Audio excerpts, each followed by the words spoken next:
Bom, agora já estamos no ar e deixa eu dar então aquelas informações que eu estava dando para vocês. Como eu falei, a gente já chegou, a humanidade chegou ao ponto limite, não tem mais para onde ir. A gente esgotou todas as possibilidades de recursos da natureza. A natureza não tem mais o que dar, ela já esgotou. Daqui por diante nós estamos devorando o que tem sem reposição. E uma vez devorando o que tem, a gente está no ponto crítico de não mais retorno. A gente tem que fazer uma decisão, né, do mundo que nós queremos viver hoje. Porque esse mundo que a gente vai viver hoje é o mundo que a gente vai deixar para os nossos filhos, nossos netos, nossos bisnetos. Na pastoral de hoje, eu lembrei um texto que foi escrito na Folha de São Paulo dessa semana, em que um cronista daquele jornal disse que talvez nós sejamos a penúltima geração vivendo na face da Terra. Nesses termos, gente, não estou exagerando esse comentário. E ele falou isso com base num dado de pesquisa do maior climatologista do Brasil, que é o presidente do INPE, do INPE, né, o Instituto Nacional de Pesquisas Espaciais, que está observando a vida no planeta. Como que está a vida no planeta? E ele disse, olha, chegamos ao limite. O dado se baseia no Protocolo de Paris, do Acordo de Paris. O Acordo de Paris foi firmado em 2015, para que em 2050 a gente conseguisse manter o clima do planeta numa elevação de 1,5 graus. E no ano passado, nós estouramos 1,45 graus. Faltou apenas 5 centésimos para completar os 1,5 graus. Que deve acontecer ou esse ano ou ano que vem, pela maneira como o aquecimento global está se desenvolvendo. Por isso que eu estou dizendo que nós chegamos ao limite. Esse cronista foi mais pessimista ainda, dizendo que provavelmente nós sejamos a penúltima geração vivendo sobre o planeta Terra. Triste, é muito triste. A gente tem que fazer alguma coisa precisa ser feita. Não tem outro planeta Terra, que era essa informação que eu queria dar para vocês.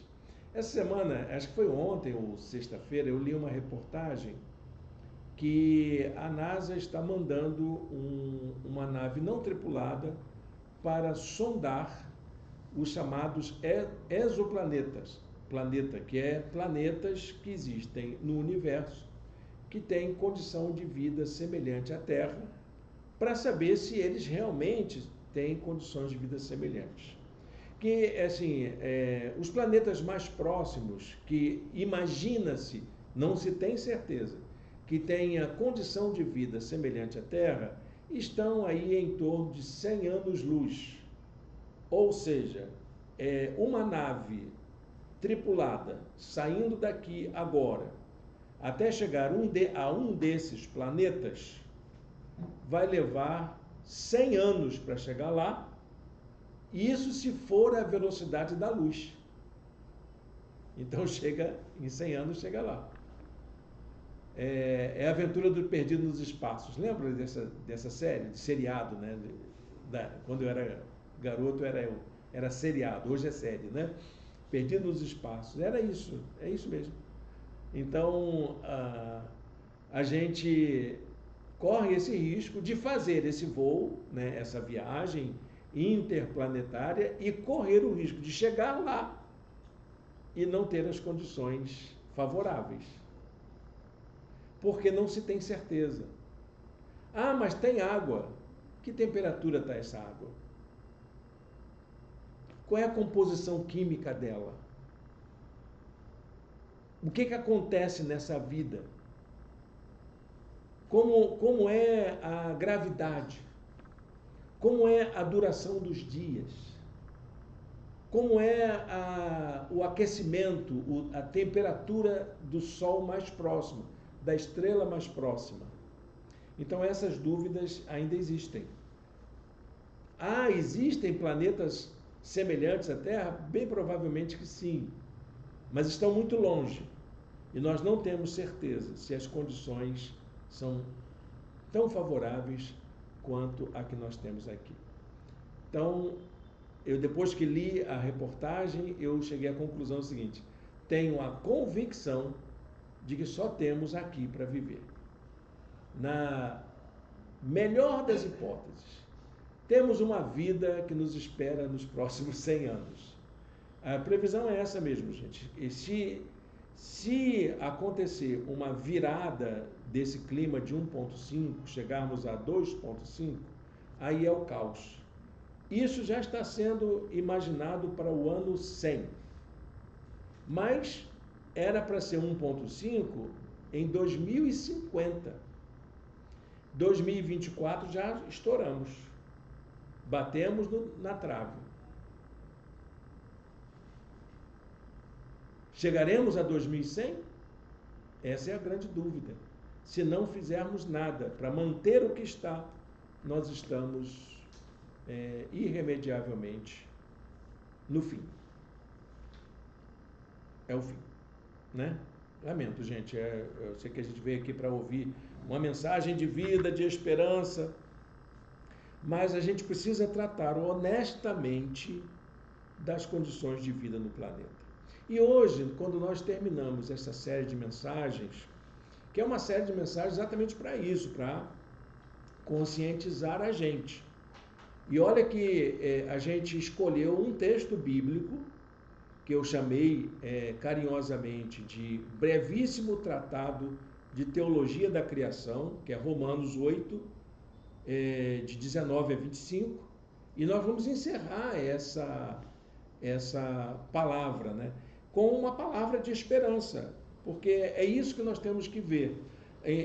Eu, durante as últimas mensagens desse mês, né, as anteriores, eu falei de catástrofe, eu falei de situações calamitosas, de situações dramáticas que o planeta está vivendo. E comecei a falar com vocês dessas situações para nos apavorar mesmo. A ideia é chocar.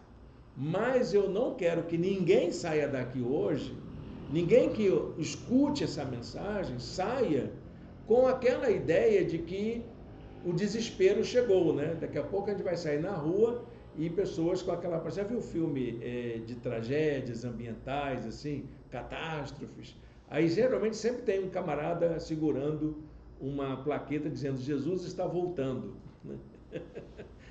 Eu acho tão curioso aquilo, mas Jesus está voltando.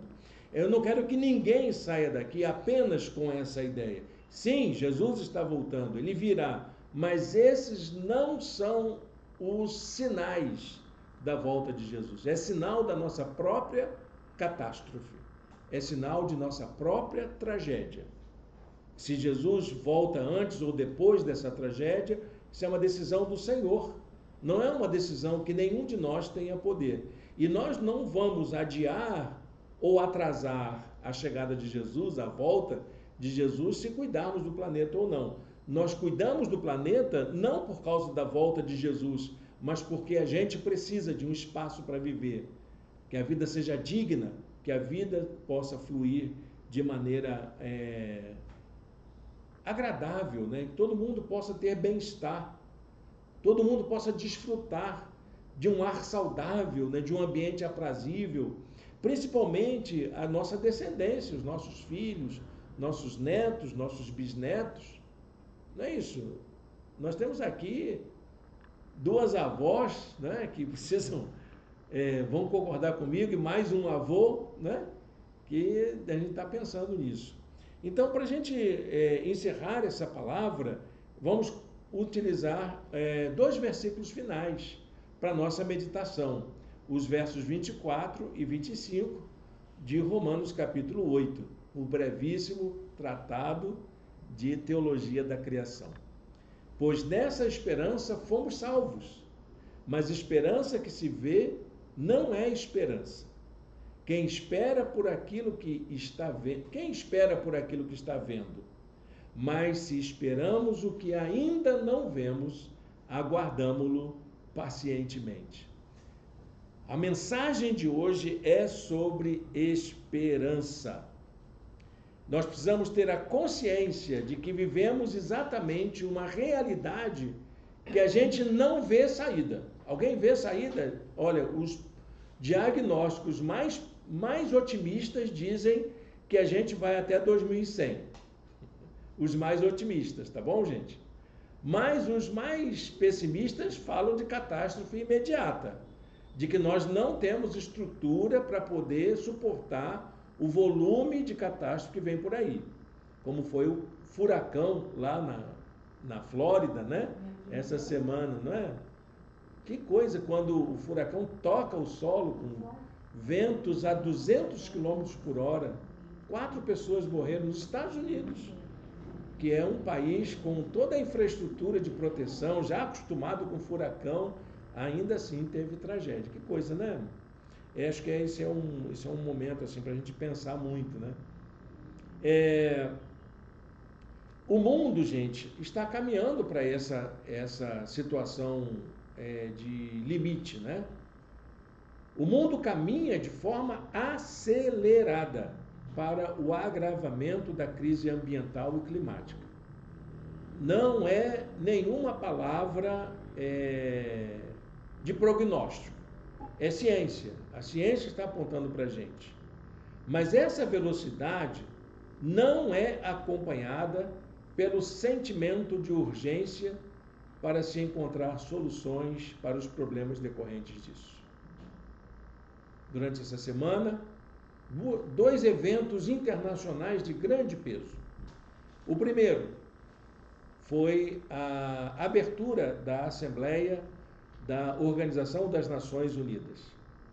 E os discursos das grandes autoridades, das grandes potências responsáveis por fazer alguma coisa para conter o avanço da emergência climática não foram satisfatórios.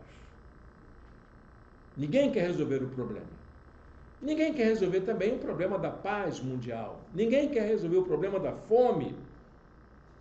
Não são assuntos emergentes para as autoridades das grandes potências mundiais. E o segundo momento, e isso eu participei, inclusive, essa semana, como coordenador da Fraternidade Teológica Latino-Americana, aconteceu um congresso evangélico mundial, que é consequência de um movimento chamado Movimento Lausanne, que repensa a ação missional, o trabalho da igreja diante das necessidades mundiais.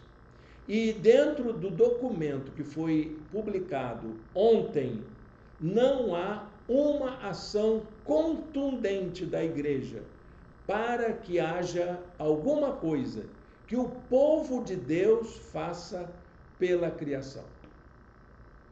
Isso é um dado alarmante para a igreja evangélica. A gente está aqui o mês inteiro falando, gente, a Bíblia diz que nós somos a esperança da criação, que a criação espera do povo de Deus, são os filhos de Deus que vão apresentar a solução. Aí o povo de Deus se reúne, discute tantas coisas que são também importantes, claro, não estou questionando a validade dos temas abordados, mas quando se trata da questão da emergência climática, da crise ambiental que nós estamos vivendo nos dias atuais, a atitude é quase beirando a indiferença. Quase beirando a indiferença. A gente precisa se preocupar com isso. Alguma coisa precisa acontecer. Eu estava analisando o texto, o apóstolo Paulo fala de que a única coisa que pode dar uma nova direção para a nossa ação é a esperança. A única coisa que pode nos sustentar é a esperança. Mas que esperança é essa? O que a gente está esperando? Não, eu não espero nada, eu só espero que a natureza siga o seu fluxo, porque do jeito que vai acabar. Mas eu creio, eu sou uma pessoa de fé, e a fé me alimenta a esperança de que ainda é possível fazermos algo para mudar essa realidade. O apóstolo Paulo, quando trata dessa questão, ele usa um verbo que não existe na língua portuguesa. Nós traduzimos esse verbo com a expressão ter esperança. Mas, na verdade, nas demais línguas, o ter esperança é uma palavra só. Que se fôssemos traduzir, teríamos que usar a mesma proposta feita pelo pedagogo brasileiro, que é conhecido mundialmente, o teórico brasileiro mais citado no mundo, que é Paulo Freire. Paulo Freire ele usou um verbo chamado esperançar. E ele diz que, inclusive, que esperançar não é o mesmo que ter esperança, como diz o texto em português na tradução do grego. Porque o que o apóstolo Paulo faz seria usar essa palavra, o equivalente dessa palavra que Paulo Freire traduz, que é esperançar. Esperançar não é o mesmo que esperar. Não é o mesmo que ter esperança, mas é agir, se mobilizar, fazer algo em favor daquilo que a gente acredita que seja possível, apesar de não vermos nenhuma possibilidade. Esperançar é exatamente isso. Então, o apóstolo Paulo, quando usa, inclusive, essa expressão, ele faz um jogo curioso de palavra, que eu chamei de um jogo antitético, como se fossem, assim, pares opostos. A gente está diante de situações que colocam a gente em confrontação o tempo todo. Olha que jogada interessante. Ele faz uma diferença entre esperar e ter esperança. Há uma diferença crucial entre essas duas situações. Quem tem esperança ou quem esperança é capaz de desenvolver ações que geram novas oportunidades e mudanças. Esperançar envolve disposição para agir para que as mudanças aconteçam. Tinha uma música, não é, dos revolucionários na época da ditadura, Geraldo Vandré, quem sabe faz a hora, não espera acontecer. Há uma outra diferença que é entre ver e não ver. Ele mesmo diz que a gente não vê o que pode acontecer, mas a esperança nos faz antever aquilo que é possível. A esperança a respeito do que não se vê é resultado da confiança nas promessas divinas, fruto da fé. Somente quem tem fé pode ver o impossível, pode olhar adiante, pode ver novos mundos, novas possibilidades. Somente quem tem fé. Uma situação bastante interessante é quando a gente vai ao médico e o médico diz para a gente: olha, a situação sua é terminal, você tem uma doença incurável, vai entrar num processo aí terminal de vida. O crente, aquele que tem fé, ainda que ele não veja a possibilidade, ele consegue ver adiante e ver que existe vida após de uma notícia trágica como essa. Não é verdade? Me lembro de um sociólogo que ele falava sobre a fé, e ele disse que a fé é a capacidade da gente rir dos obstáculos, dos problemas, das angústias, da dor que nos envolve. Essa é a fé. A fé é aquilo que a realidade diz para a gente: olha, a situação está difícil, e aí a gente diz para o problema, pela nossa fé, isso para Deus não é nada. A gente pode dizer para Deus: Senhor, o mundo está em desespero. Nós estamos diante de um cenário crítico. Aí a fé vai dizer: isso para Deus não é nada. É possível a gente reverter pela fé, sim. Esperançar é ter fé que as coisas podem melhorar. E o outro jogo que ele faz é a diferença entre paciência e impaciência. No texto lá que lemos, ele fala disso, mas se esperamos o que ainda não vemos, aguardamos pacientemente. Ter paciência é uma das coisas que o apóstolo Paulo chama a atenção da gente, de que é possível a gente fazer a partir da esperança. A atitude de esperançar implica firmeza, implica perseverança. Mas não vai adiantar. Mas se eu cuidar da minha plantinha, se eu cuidar do meu lixo, se eu cuidar do meu reciclado aqui, não vai resolver. Uma andorinha só não faz verão. Faz. Nós precisamos fazer a nossa parte. E tem que começar da gente. A atitude de esperançar vai implicar nessa perseverança, ainda que tudo não pareça ter mais jeito. Esperançar é um processo que leva tempo. As mudanças necessárias podem demorar, mas o primeiro passo precisa ser dado. Nós precisamos e nós podemos dar o primeiro passo.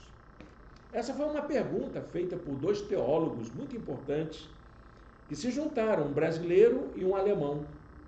O brasileiro é Leonardo Boff e o alemão é Jürgen Moltmann. Eles se juntaram já bem idosos, Isso em 2014. Moltmann ainda era vivo, ele morreu esse ano. E eles fazem a seguinte pergunta: há esperança para a criação ameaçada? Tem esperança? E eles dizem que sim, há esperança. É preciso, porém, que a gente comece a fazer alguma coisa. Diante do quadro da crise atual, a teologia tem desenvolvido uma compreensão a respeito do ser humano a partir das conexões que ele é capaz de fazer com o universo. Como nós estamos intimamente relacionados e todas as implicações ligadas à sua origem e formação, bem como a evolução da vida. Hoje nós sabemos mais sobre a nossa vida do que em qualquer outra época da história da humanidade. Nós sabemos quase que de onde viemos, quais são as nossas origens, qual é a nossa constituição, e nós já descobrimos que nós somos integrados à natureza. Tudo que tem na natureza tem na constituição humana. O ser humano é formado de tudo que é do universo.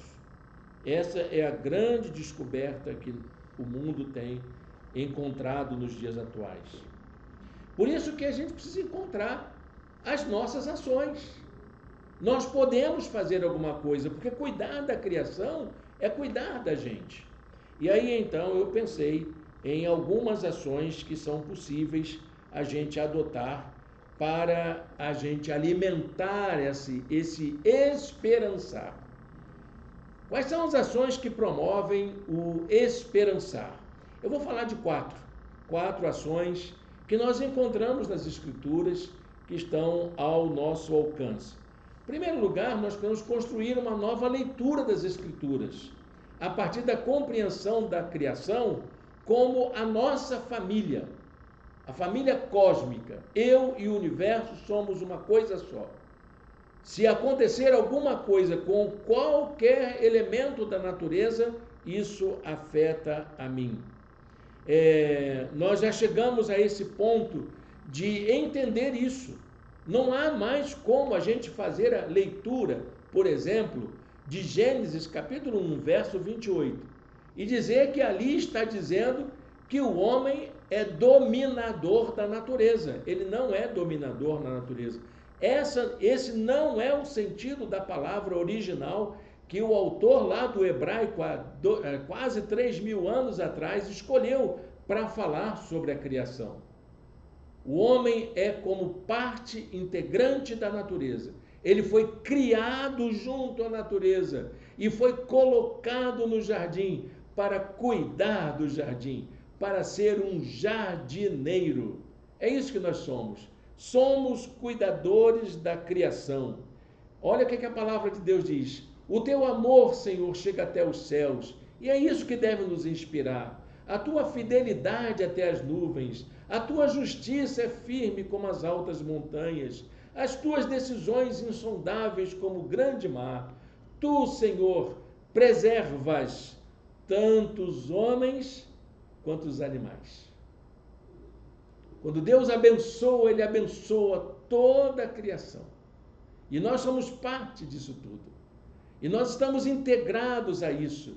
E essa leitura da Escritura que a gente precisa fazer deve remeter a gente de volta a essa compreensão humilde de que somos todos uma grande família.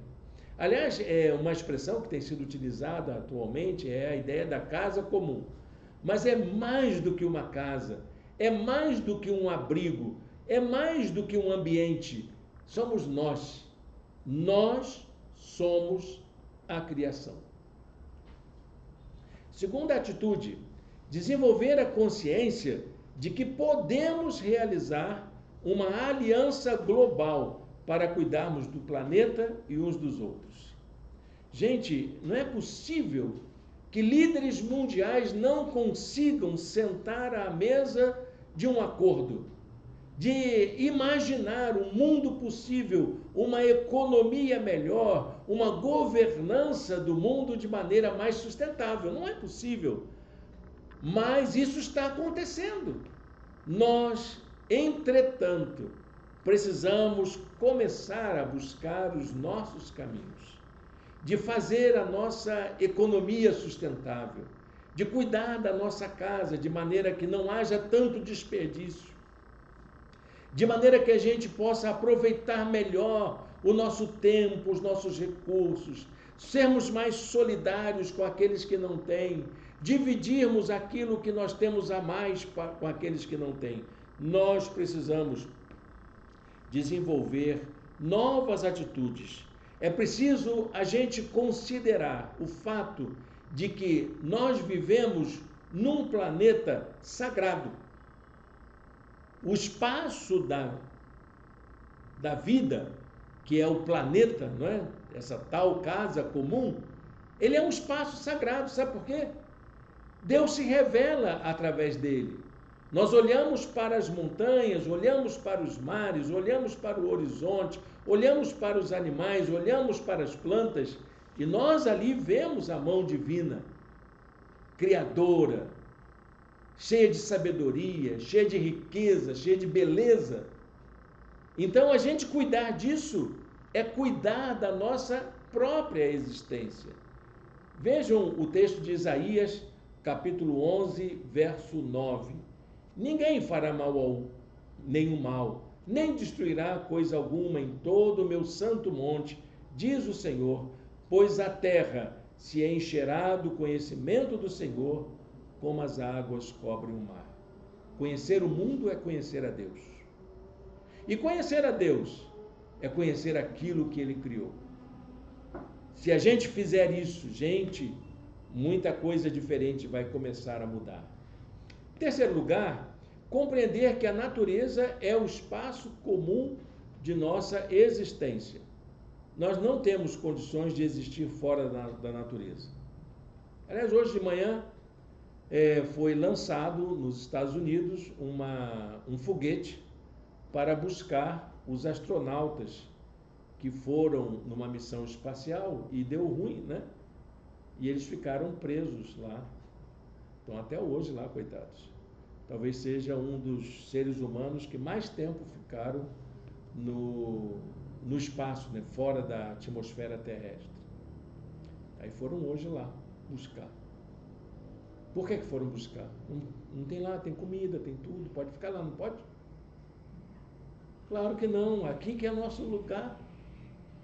Aqui que é a nossa casa. É aqui que estão nossas histórias, nossos relacionamentos. É aqui que a gente vive mais saudável. É aqui que a gente se alimenta melhor. É aqui que nós temos os raios solares para nutrir a nossa pele, não é, nosso corpo. É aqui. E só temos esse. Não temos outro. Precisamos compreender isso.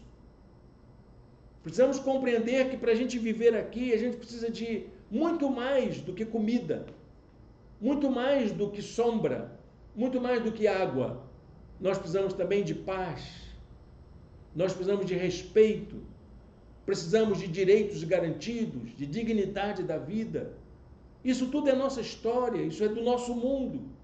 E nós precisamos entender que todas as pessoas podem desfrutar de uma vida mais digna nesse mundo em que nós vivemos. O apóstolo Paulo dizia que o mais importante para a vida é ser uma nova criatura. Eu estava pensando esses dias e lembrando de um teólogo do século II, e ele disse o seguinte: a glória de Deus é o homem vivo. Eu queria fazer uma correção com a permissão desse teólogo que eu não conheci, eu não era nascido ainda, né? Século II é muito tempo, né? Então, eu queria fazer uma correção nessa afirmação desse teólogo e dizer que a glória de Deus é a criação viva. Porque não haverá homem vivo se não houver uma criação viva. E, por fim, adotar uma perspectiva escatológica. A gente está falando da volta de Jesus mesmo. Porque não é um fim que está sendo anunciado, mas um futuro para toda a humanidade e toda a criação. A promessa da vinda de Jesus não é uma promessa catastrófica. Quem acha que a segunda vinda de Cristo é uma catástrofe, está enganado. É catástrofe para quem não vive de acordo com a palavra de Deus, quem ignora todo aquele cuidado amoroso do Pai. Mas a segunda vinda de Jesus é glória, é esperança, é alegria, é vitória, é a gente saber que tudo aquilo que a gente tem como fé, como esperança, vai se concretizar de fato quando os céus se abrirem e o Senhor vier nas nuvens. Alguém tem medo disso? Eu não tenho medo disso, eu já estou esperando esse dia. Eu tenho um sonho de ver esse dia. Eu gostaria de ver esse espetáculo acontecer, de ver o Senhor vir nas nuvens buscar toda a sua igreja com poder e glória para nós juntos louvarmos ao Senhor nos céus. Quero ver Cristina cantando lá, né? Bonito. Quero ver o Vixon, né? Junto com os anjinhos tocando seus instrumentos. Né, Solange? Quero ver isso. Eu quero ver a gente desfrutando dessa alegria da gente louvar ao Senhor eternamente pela sua maravilhosa bondade, pelo seu amor, pelo seu cuidado. Eu quero abraçar Jesus, como nós falamos aqui num dos hinos que nós cantamos. Eu quero chegar lá e olhar Jesus no olho e dizer: muito obrigado, Senhor, porque eu tinha uma vida sem esperança e o Senhor me encheu de esperança. É isso que eu quero fazer. Vai ter tragédia? Vai ter tragédia por causa da gente. A catástrofe é por nossa conta. Mas a glória é a vinda do Senhor. Nós precisamos, então, começar a adotar uma nova postura, sabendo que novos céus e nova terra estão chegando. Sabendo que teremos um novo tempo em que todos e todas terão oportunidade de viver uma vida mais digna. Eu acredito muito de que nós estamos caminhando para isso, cada vez mais. Mas não para o fim. Como disse Moltmann, no outro livro que ele escreveu, chamado A Vinda de Deus. A Vinda de Deus. Nós vamos fazer um estudo de escatologia cristã em janeiro, na nossa escola bíblica à distância, nosso estudo bíblico à distância. Eu estou preparando já um material para a gente estudar sobre escatologia em janeiro. Vai ser muito legal, serão 4 aulas na nossa escola bíblica, né, nosso estudo bíblico. Mas ele diz, no começo do seu livrinho, No fim está o começo. No fim está o princípio. Vai acabar? Bom, pode ser até que aconteça, né? De que essa realidade não faz sentido algum, não é verdade? Tomara que acabe mesmo essa maldade que existe no mundo, esse mundo perverso, vil, né? Que está dominado pelo maligno. Tomara que isso acabe mesmo. Mas o fim disso é o começo da realização da promessa de novos céus e nova terra. Deus nos abençoe para que isso aconteça e a gente possa responder aquela pergunta que o próprio Senhor faz. Será que o Senhor encontrará fé na terra quando vier nas nuvens buscar os que são seus? Será que ele vai encontrar a gente fazendo aquilo que glorifica o Senhor?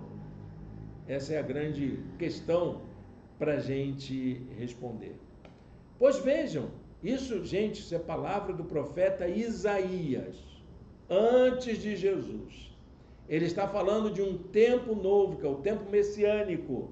E ele diz assim: vejam, criarei novos céus e nova terra, e as coisas passadas não serão lembradas, jamais virão à mente. Para a gente concluir essa palavra, gente, os próximos anos podem ser catastróficos, sim, para o planeta. Não sejamos ingênuos de pensar que não. E essa demora dos governos do mundo inteiro, não é de um ou de outro, nem o de agora, nem o de antes. A demora dos governos em adotar medidas sustentáveis, de adotar medidas que diminuam a desigualdade social, adotar medidas que diminuam a fome no mundo, adotar medidas que amenizem as consequências das tragédias ambientais, apontam para o colapso da vida no planeta, sim. Não sejamos ingênuos de imaginar o contrário, estamos caminhando para isso. Mas podemos aprender com a própria natureza como podemos agir de forma sustentável, voltada para a construção de um futuro melhor. Quando a palavra de Deus diz que nós devemos esperar novos céus e nova terra, não é uma outra, mas uma renovação dessa. Esperar por novos céus e nova terra tem a ver com a maneira como cuidamos desse mundo agora.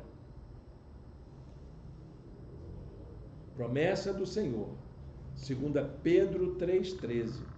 Todavia, de acordo com a sua promessa, não se esqueceu disso. Esperamos novos céus e nova terra, onde habita a justiça. Que Deus nos abençoe na reflexão desta noite. Feche seus olhos e fale com Deus. Muito obrigado, Senhor, por esta palavra e desperta, ó Deus, o nosso coração para sermos agentes da esperança para um mundo perdido. Que nós possamos, ó, da nossa maneira de viver na nossa casa, junto com os nossos familiares, na nossa comunidade, dos nossos amigos, nossos vizinhos, nossos colegas de trabalho, que nós sejamos inspiração para um modo de viver integrado a essa realidade da criação no qual estamos inseridos. Que nós possamos, ó Deus, servir de inspiração para cuidarmos de um mundo melhor, de construirmos possibilidades para uma vida mais saudável e em que as pessoas sejam respeitadas em sua dignidade, em que todas as pessoas tenham acesso aos seus direitos, possam ter uma vida melhor. Que a gente possa trabalhar juntos e juntas aqui, Senhor, para um mundo mais justo, onde a Tua justiça prevalece. Nós pedimos que seja assim, em nome de Jesus. Amém. Amém, meus irmãos. Estamos chegando assim ao final da nossa meditação. Espero que tenha abençoado a vida de vocês. Próximo mês, nós vamos começar uma série que vai falar sobre perguntas. Como é que a gente faz pergunta? Então, a série vai ser sobre respostas sinceras para perguntas inconvenientes. Jesus, ele recebeu muitas perguntas estranhas, perguntas meio que sem pé nem cabeça, né? Mas ele respondeu a todas elas. E a gente tem essas perguntas na cabeça da gente. Nós vamos fazer essas perguntas aqui e vamos encontrar as respostas. Deus abençoe a todos vocês. Vamos caminhar agora para o encerramento da nossa celebração aqui.